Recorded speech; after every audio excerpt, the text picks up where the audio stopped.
नमस्कार, मी राहुल कुलकर्णी. एनडीटीव्ही मध्ये तुमचं स्वागत आहे. सोलापूर इथून शिवव्याख्याते इतिहासाचे अभ्यासक श्री शिवरत्न शेटे सर हे आपल्यासोबत जोडले गेले आहेत.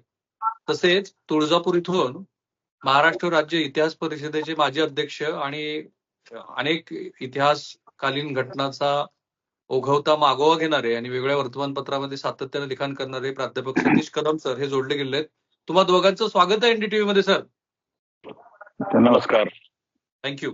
तर विषय असा आहे की छत्रपती शिवाजी महाराज जे महाराष्ट्र राज्याचं आराध्य दैवत आहे, त्यांचं भव्य दिव्य मंदिर ठाणे जिल्ह्यातल्या भिवंडी तालुक्यामध्ये मराडेपाडा या ठिकाणी शिवक्रांती प्रतिष्ठानच्या माध्यमातून साकारण्यात येत आहे. तब्बल 7 वर्ष सुरू असलेल्या या मंदिराचं बांधकाम पूर्णत्वास आलं असून येत्या 17 मार्चला तिथीनुसार साजऱ्या होणाऱ्या शिवजयंतीच्या दिनी या मंदिराचं लोकार्पण महाराष्ट्र राज्याचे मुख्यमंत्री श्री देवेंद्र फडणवीस यांच्या शुभ हस्ते आणि उपमुख्यमंत्री श्री एकनाथ शिंदे, अजित पवार यांच्या उपस्थितीमध्ये आणि साधू संत महंत व वारकरी मंडळाच्या साक्षीनं संपन्न होत आहे. हे मंदिर हे गडकोट किल्ल्यासारखं दिसावं म्हणून 1.5 एकर जागेत उभारण्यात आलेलं आहे. मंदिराच्या भोवती तटबंदी आणि भव्य प्रवेशद्वार आहे. तटबंदीच्या खाली 36 चबुतऱ्यामध्ये छत्रपती शिवाजी महाराज यांच्या विविध इतिहासकालीन प्रसंगाचे देखावे साकारण्यात आलेले आहेत आणि लोकार्पणाच्या दिवशी विविध धार्मिक, आध्यात्मिक, सांस्कृतिक कार्यक्रमाची रेलचेल असणार आहे. या छत्रपतींच्या मंदिरात अयोध्या येथील रामलल्लाची मूर्ती घडवणारे अरुण योगी यांच्या हातून 6 फूट अखंड कृष्णशिला पाषाणातून छत्रपती शिवाजी महाराजांची मूर्ती घडवण्यात आलेली आहे. तर मंदिर परिसरात छत्रपती शिवाजी महाराज यांच्या जीवन चारित्र्यावर शिल्पचित्र साकारण्यात आलेली आहेत. आता हे मंदिर हे अनेक अर्थाने महाराष्ट्रात चर्चेत असणार आहे. सतीश कदम सरांचं थोडंसं वेगळं मत आहे, जसं शिवरत्न शेट्टी यांचंही एक वेगळं मत आहे. या दोघांचंही एकमत असं आहे की छत्रपती शिवाजी महाराजांची अशी मंदिरं महाराष्ट्रामध्ये उभा करू नये. प्राध्यापक सतीश कदम सर, असं का तुम्हाला वाटतं? प्रथमतः मी ज्या लोकांनी मंदिर उभा करतायत त्यांच्या भावनेचा आदर करून मी थोडंसं आपलं मत या ठिकाणी व्यक्त करतोय की जे महापुरुष असतात तर त्या महापुरुषांची स्मारक असावीत, मंदिर नाही. मात्र आता पुन्हा त्याला जोड आपल्याला द्यायचे झाले की राजाराम महाराजांनी सिंधुदुर्गवर मंदिर उभा केलं. राजश्री शाहू गोळोबाबींचं खरं तर जनक आणि सर्वस्व आहे. महाराजांनी 2 मंदिरं पन्हाळ्यात आणि कोल्हापूरमध्ये उभा केलं. मात्र तरी सुद्धा हे मंदिर, याला मंदिर नाव देता जर आपण स्मारक म्हणलं तर बरं राहील. याचं कारणच मूळ आहे की एखादं मंदिर उभं राहिलं महापुरुषाचं तर त्यावेळेला त्यांचे पराक्रम हे सर्व देवत्वावर जातात. सॉरी.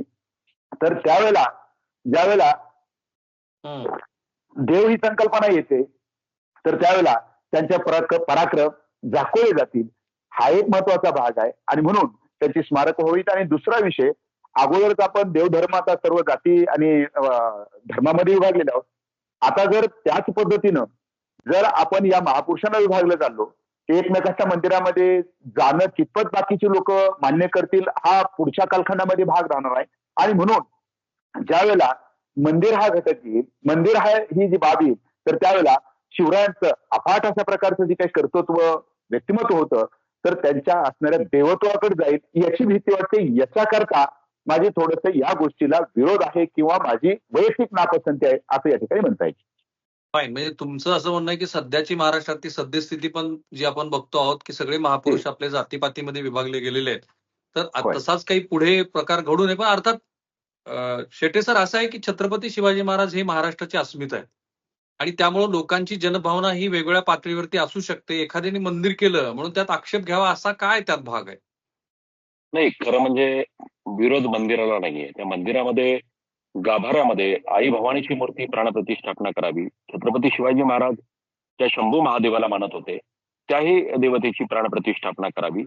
छत्रपती शिवाजी महाराज ज्या देवदेवतांचं पूजन करत होते त्याची प्राणप्रतिष्ठापना करावी. आणि खरं म्हणजे महाराजाला हे आवडेल, महाराजांनी ज्यांची पूजा केली त्यांची पूजा जर समस्त लोक करत असतील तर हे नक्की आवडेल. आणि छत्रपती शिवाजी महाराजांचं स्मारक, मी प्राध्यापक डॉक्टर सतीश कदम यांच्या मताशी सहमत आहे की छत्रपती शिवाजी महाराजांनी खऱ्या अर्थाने जे पराक्रम केले ते खरंच अलौकिक वाटतात. काही लोकांना हे पराक्रम दैवी वाटतात, चमत्कारिक वाटतात. परंतु हे पराक्रम जिजाऊच्या पोटी जन्मलेल्या हड्यामासाच्या एका महापुरुषांनी करून दाखवले. जगाला हेवा वाटावा अशा पद्धतीचा इतिहास निर्माण झाला. आणि महापुरुषांचे पराक्रम महापुरुषांच्या उंचीवर जर त्याच पद्धतीने ठेवले गेले तर पिढ्यानपिढ्या चालतात. आता नेपोलियन बोनापार्ट पासून जुलियस सीझर पासून अलेक्झांडर द ग्रेट त्यांना देवत्व दिलं नाही महापुरुषांच्या, त्यामुळे त्या कथा ज्या आहेत त्या पराक्रमाच्या कथा जैसे थे पिढ्यानपिढ्या त्या त्या देशांमध्ये चालू आहेत. आणि त्यामुळे एकदा देवत्व दिलं की त्या महापुरुषाचं कर्तृत्व संपतं आणि खऱ्याखुऱ्या पराक्रमाच्या कथा चमत्कारिक पौराणिक कथामध्ये परिवर्तित होतात. हे याची भीती वाटते. मी अंगात येणं वगैरे सारखा प्रकार होईल असं असं तुम्हाला सुचवायचं नाहीये ना दोघांनाही? नाही कसं एक सांगतो तुम्हाला, बोला बोला. 100-200 वर्षानंतर अशा पद्धतीच्या गोष्टी घडण्याची शक्यता नाकारता येत नाही याच्यामध्ये. जेव्हा मंदिर पुढच्या पिढीला 100-150 वर्षानंतर मी आपल्याला नम्रपणे नमूद करू इच्छितो की मंदिर उभा करण्याचा प्रयत्न जिथे जिथे झाला त्यांची छत्रपती शिवाजी महाराजांवरती नितांत श्रद्धा आहे, त्यांच्या हेतूबद्दल शंका नाहीये. परंतु त्याचे 100-200 वर्षानंतरचे दुष्परिणाम काय होतील याची कल्पना त्या सगळ्यांना नाहीये. आणि काय होईल की याच्यामध्ये मी मगाशी म्हटलं की महाराजांच्या पराक्रमाच्या जो काही कथा आहेत खऱ्याखुऱ्या कथा अव्वल साधनांमध्ये त्याचे पुरावे आहेत आणि त्या कथा सिनेमॅटिक लिबर्टी म्हणून सुद्धा दाखवल्या जातील. भविष्यामध्ये कार्टून फिल्म निघतील, अॅनिमेटेड चित्रपट निघतील आणि वेगवेगळ्या म्हणजे आग्र्यावरनं सुटका सुद्धा घोड्यावरनं पंख निर्माण करून केली जाईल. अफजल खानाच्या जो वधाचा प्रसंग आहे 10 नोव्हेंबर 1659 एखाद्या पद्धतीनं असं चित्रीकरण किंवा अॅनिमेटेड दाखवलं जाईल की मानवी देहाचं रूपांतरण हळूहळू नरसिंहामध्ये होतंय, हाताच्या नखामधून ते नख बाहेर सिंहाचे येत आहेत. या पद्धतीनं पोट फाडलेलं दाखवण्याची शक्यता पुढच्या अनेक वर्षामध्ये होऊ शकते आणि मग खऱ्याखुऱ्या पराक्रमाच्या कथा दंतकथा चमत्कारिक कथा पौराणिक कथामध्ये परिवर्तित झाल्या तर शिवरायांचं कर्तृत्व संपेल. बोला कदम सर. सरांशी मी सहमतच आहे. अंगात येणे वगैरे हा प्रकार आपण फार दूरचा धरूया आपण, परंतु ज्या वेळेला आता या नवीन पद्धतीनं जी मांडणी होते, रामायणाची मांडणी नवीन पद्धतीने होते, महाभारताची नव्यानं मांडणी होते. आता महाभारतापुरता जर आपण महाराष्ट्राचा विचार केला तर किंवा श्रीकृष्णाचा आपण महाराष्ट्रातला पुरता विचार करू. अमरावती या ठिकाणावर श्रीकृष्णाने रुक्मिला त्या ठिकाणी जे काही तिथून पळवून नेलं अशा प्रकारचं जे काही म्हटलं जातं तिथं मग कोट दाखवलं जातो, सर्व काही दाखवलं जातं. मग तीच अवस्था रामाच्या बाबतीत होईल, प्रभू रामांच्या बाबतीत होईल, श्रीकृष्णाच्या बाबतीत होईल. एका बाजूला त्यांना आपण इतिहासात आणण्याचा प्रयत्न करतोय आणि त्यावेळेला त्यांचं दैवत्व प्राप्त झालं की मग बाकीचा विषयच मिटतो ना. सर्व काही जे आता ज्यावेळेस छत्रपती शिवाजी महाराजांची आग्र्याहून ज्यावेळेस ते सुटून आले त्या ठिकाणी तर त्यानंतर थेवेनॉचा इंग्रज सहज म्हणतोय किंवा लिहितोय त्याच्यामध्ये की छत्रपती शिवरायांना ब्लॅक मॅजिक येत होती, ते कसे हवेत उडत होते किंवा जमिनीत घुसत होते. म्हणजे अशा प्रकारचं ज्यावेळेस एखाद्याला मांडणी जशी व्हायला लागली आणि तोच विषय याच्यामध्ये सुद्धा आहे की मंदिर आलं की हे जे मिळालेलं आहे मला जे मिळालं, आपण देवत्वाला नाकारत नाहीये कुठल्या प्रकारे, सर्वांनी आपल्या आपल्या धर्माचं छान पालन आपल्या उंबऱ्याच्या आत करावं या मताचा मी आहे. तर त्यांची जी काही पराक्रम असतील तर ते पराक्रमाला ज्यावेळेस देवत्वाची जोड येते तर त्यावेळेला तीच अडचण पुन्हा नव्यानं उभारली की ठीक आहे त्यांच्या पाठीमाग महाराजांच्या पाठीमाग देव होता. जसं खास करून मी ज्यावेळेला अफजल खानाची मांडणी करतो, अफजल खान जे काही प्रकरण घडलं प्रतापगडचं युद्ध, आई भवानी जी काही तलवार दिली म्हणतो, तर त्यावेळेला एक प्रकारचं हे मनोवैज्ञानिक त्याला आपण म्हणता येईल महाराजांचा तो गेम होता. त्यांनी वापरलेलं एक वेगळ्या अशा प्रकारचं अस्त्र होतं आपल्या मावळ्यांना जागृत करण्याकरता. ते न होता आपण जर सहज म्हणायला लागलो की भावा आई तुळजाभवानी त्याला तलवार दिली आणि मग हे घडलं, इथं महाराजांचा पराक्रम झाकोळला जाईल ही भीती त्याच्यामध्ये आहे. आणि म्हणून पुन्हा एकदा तीच विनंती की ज्यांनी हे केलेलं आहे त्यांच्या भावनाचा आदरच आहे. भरपूर अशा प्रकारची मंदिरं आता व्हायला लागली, मात्र ही भविष्यातली फार मोठी अडचण ठरेल असं वैयक्तिक एक थोडाफार अभ्यास करत असताना हे जाणवतं की असं व्हायला नको आहे. थोडक्यात कदम सर तुम्हाला असं म्हणायचं आहे की छत्रपती शिवाजी महाराज हे सर्व गुण संपन्न असं व्यक्तिमत्व होतं, परंतु शेवटी ते मनुष्य होते आणि एकदा का तुम्ही त्यांना देवत्व दिलं की महाराजांच्या सर्व गुणापैकी जेवढी गुण आपल्याला आत्मसात करता येतील आणि महाराष्ट्राच्या प्रगतीमध्ये हातभार लावता येईल अशा गोष्टीकडे आपलं दुर्लक्ष होईल असं तुम्हाला सुचवायचं कदम सर? निश्चितच तो तर मुद्दा आहेच. मी आताच ते सांगत होतो की त्यांचं दैवत्व प्राप्त झाले की मग त्यांच्या पराक्रम झाकळले जातील ना. आज कुठल्या भाषेमध्ये म्हणजे ज्या ज्या या इतिहासकारांनी महाराजांची जी मांडणी केली आहे, बिंडाजी ज्याला आपण म्हणता येईल, एकच व्यक्तिमत्व या देशामध्ये होऊन गेलं. ते म्हणजे छत्रपती शिवाजी महाराज. आणि मग त्यांचा जे जे पराक्रम असतील, मग पुन्हा म्हणतील आग्र्याहून सुटका तशीच झाली, पुन्हा म्हणतील शाहिस्तेखानाचं प्रकरण तसं झालेलं आहे. ते सर्व घटना म्हणजे कालांतराने याची मांडणी कोण तर करणार आहे. मंदिर आलं की पुन्हा मांडणी आली की तोच अडचण पुन्हा त्या ठिकाणी व्हायला लागेल. मग ती अडचण आणि पुन्हा सुरुवात जिथून मी केली होती की अनेक धर्म पंथ आता हळूहळू करून छोटे व्हायला लागलेत आणि मग म्हणते की हे देव हा कोणाचा देव आहे. छत्रपती शिवरायांचं तिथं तर काय बाकीच्या पद्धतीनं पूजा तर होणार नाहीये. मग बाकीची म्हणतील हा तर तुमचाच देव झाला बाबा. तर आता दुर्दैव मानलं गेले या गोष्टीचं की तशी मान्य किंवा तशा प्रकारचा समाज आता त्या वाटचालीला चाललेला आहे. मग शिवराय सर्वसमावेशक आहेत. अजून शिवरायावर कुठल्याही जाती धर्माने कोणी हक्क सांगितलं नाही. प्रत्येक जात धर्म पंथ सर्व शिवरायांना मानतायत. मग हे त्याच्यापासून आपण दुरावू का ही भीती वाटते. एवढ्या खातरच माझं म्हणणं आहे फार छान मानावं. जसं आग्र्याला आत्ताच मी अर्थसंकल्प पाहत होतो की आग्र्याला महाराष्ट्र शासन आता स्मारक उभा करतंय. स्मारक किती मोठं शेटे सरांनी त्याचं वर्णन केलं की तिथं किती छान आहे ते मंदिर परिसर जो उभा राहतोय त्याची मांडणी छान आहे. फक्त त्याला मंदिराचे जे स्मारक म्हणावं एवढीच माफक अपेक्षा आहे. आणि बाकीच्या सरांच्या या मताला माझाही दुजोरा आहे की आई तुळजाभवानीचा असू दे बाजूला जी काही ती देवदेवताला म्हणणार असतील त्यांचं सर्वांचं त्या ठिकाणी असणारी मंदिर असावी. फक्त शिवरायांचं मंदिर हा शब्द आला की त्याच्यामध्ये अडचण येईल. बस एवढंच या ठिकाणी मत व्यक्त करावं वाटतं. शेट्टे सर, असं आहे की छत्रपती शिवाजी महाराजांच्या वैयक्तिक आयुष्यामध्ये कुटुंब असेल किंवा महाराष्ट्रातल्याच त्यांच्या आजूबाजूला असलेल्या समूह घटकातनं आलेली त्यांना प्रति आव्हानं असतील त्याच्यावरती अत्यंत आपण असं म्हणू की कल्पकतेनं प्रसंगी कठोरपणा दाखवत महाराजांनी त्याच्यावरती मात केली. असे कोणते गुण तुम्हाला असं वाटतं की महाराष्ट्राने खरं तर महाराजाकडे बघून आत्मसात करायला हवे होते, परंतु आता एकदा ते देवत्व दिलं की तुम्हाला असं वाटतं की ह्या गुणाकडे महाराष्ट्रातल्या पुढच्या येणाऱ्या पिढीचं दुर्लक्ष होऊ शकतं? छत्रपती शिवाजी महाराज अष्टपैलू होते, सर्व गुण संपन्न होते. म्हणजे अर्थतज्ञापासून जलतज्ञापासून पर्यावरणवादापर्यंत अगदी व्यसनमुक्ती ही फार काळाची गरज आहे की छत्रपती शिवाजी महाराज स्वतः व्यसनमुक्त आहेत. कलावंतीनी भटकीनी दारू गांजा हक्कू चालणार नाही, केल्यास डोचके मारले जाईल असा कडक दंडक शिवछत्रपतींचा आहे. मला असं वाटतं की आज प्रत्येक तरुण प्रत्येक शिवजयंतीला एक तरी गुण आत्मसात करण्याचा प्रयत्न करतो की महाराज आजपर्यंत व्यसन होती हे तुमच्या साक्षीने सोडले. महाराज हे पर्यावरणाचा सिद्धांत आहे, मी गावामध्ये प्लास्टिक मुक्त गाव करेल. महाराज मी एवढी रोपटे लावेल आणि त्याचं झाडात रूपांतरण होईल. म्हणजे शिवछत्रपतीच्या गुणांचं अनुकरण करणारी आचरण करती पिढी निर्माण करत असताना जर देवदेवताच्या चौकटीमध्ये महाराज बंद झाले तर गणपतीचा फोटो, हनुमानाचा फोटो, तसा शिवाजी महाराजांचा देव म्हणून फोटो लागेल आणि तिथंच सामान्य शिवभक्तांचं आणि त्यांचं नातं तुटेल.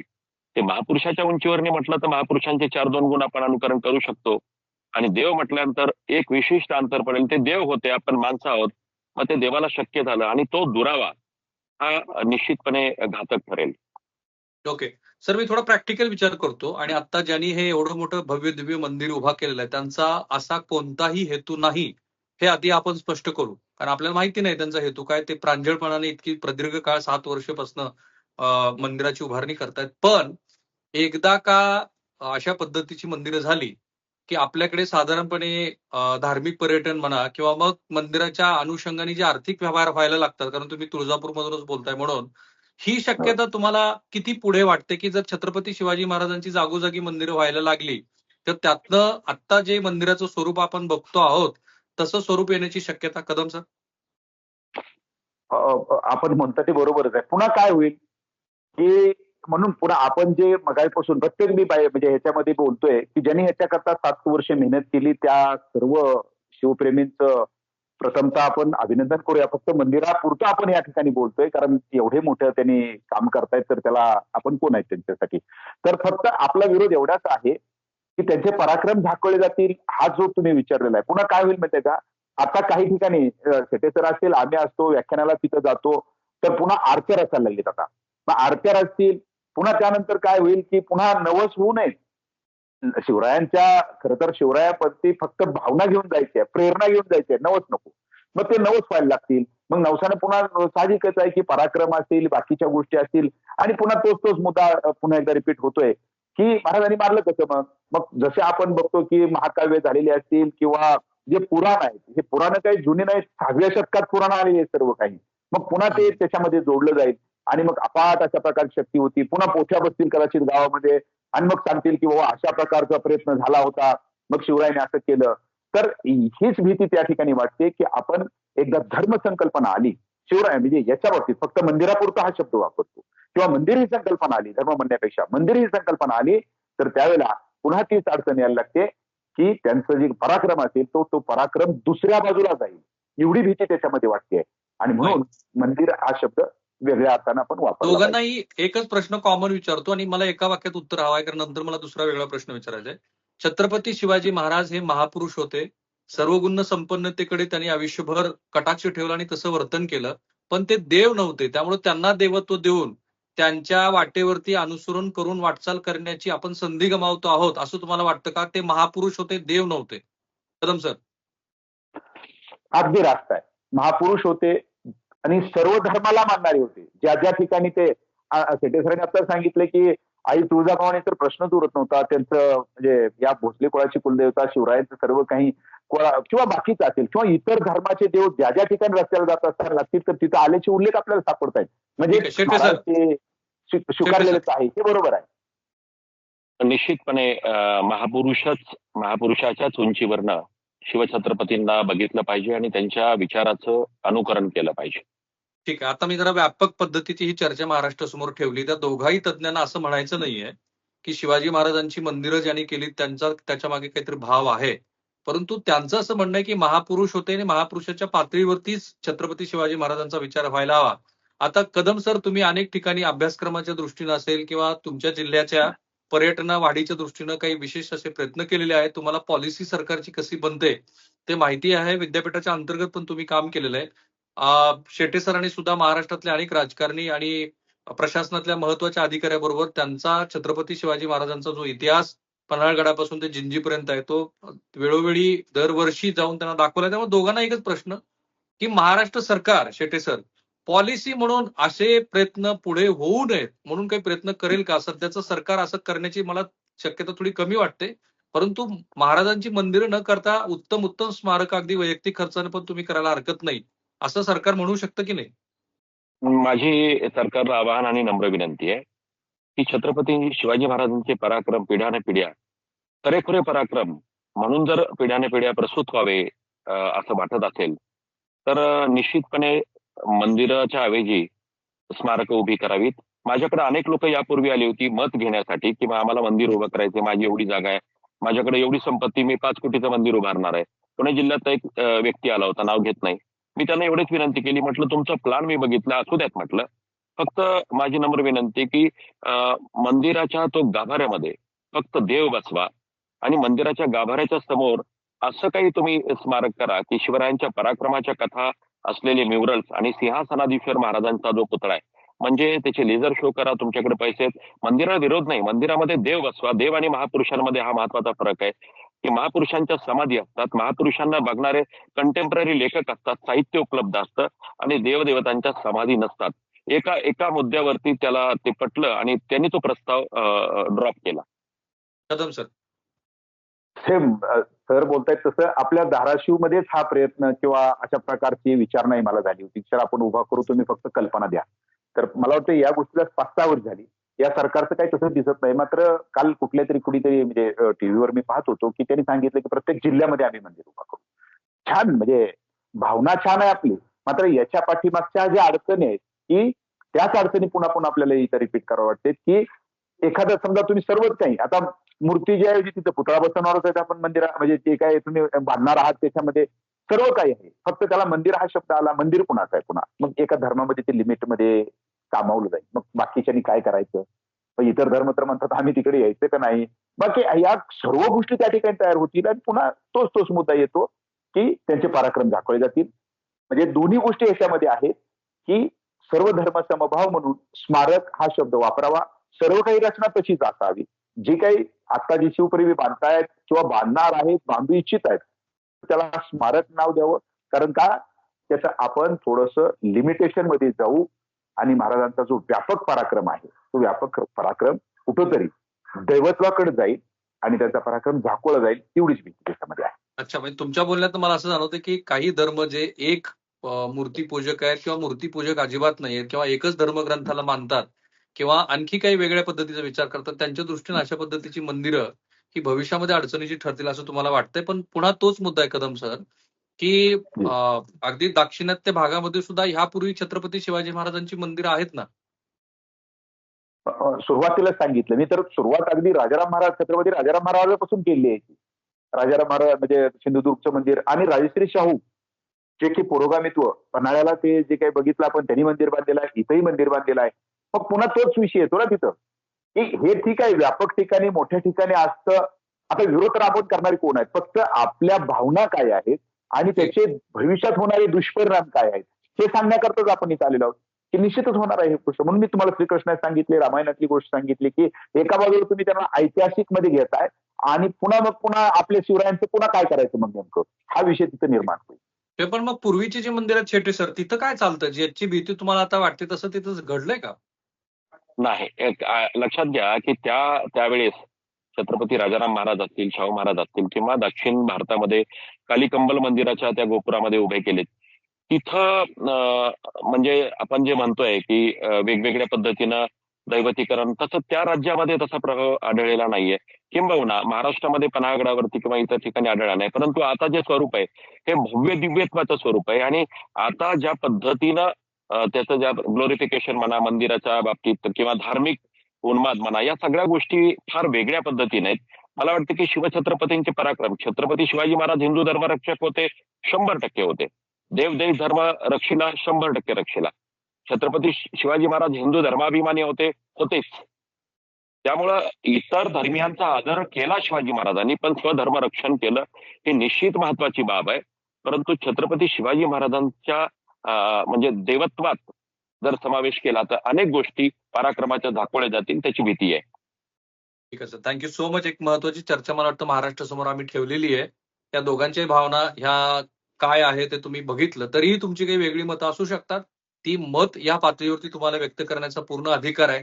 तर या व्हिडिओच्या कमेंट बॉक्समध्ये तुम्ही ती जरूर मतं पोहोचवा. सरही बघतील, मीही मतं ती तुमच्यापर्यंत पोहोचवेल. परंतु 17 तारखेपर्यंत आपण ह्या विषयावरती चर्चा करत राहू. महाराष्ट्रातले जे इतर इतिहास अभ्यासक आहेत किंवा ज्यांना कोणाला असं वाटतं की ह्या विषयावरती त्यांना मत व्यक्त करायचंय, त्यांनीही जरूर आमच्याशी संपर्क साधावा. Sir, thank you so much. दोघांचे आभार. थँक्यू. धन्यवाद. जय शिवराय.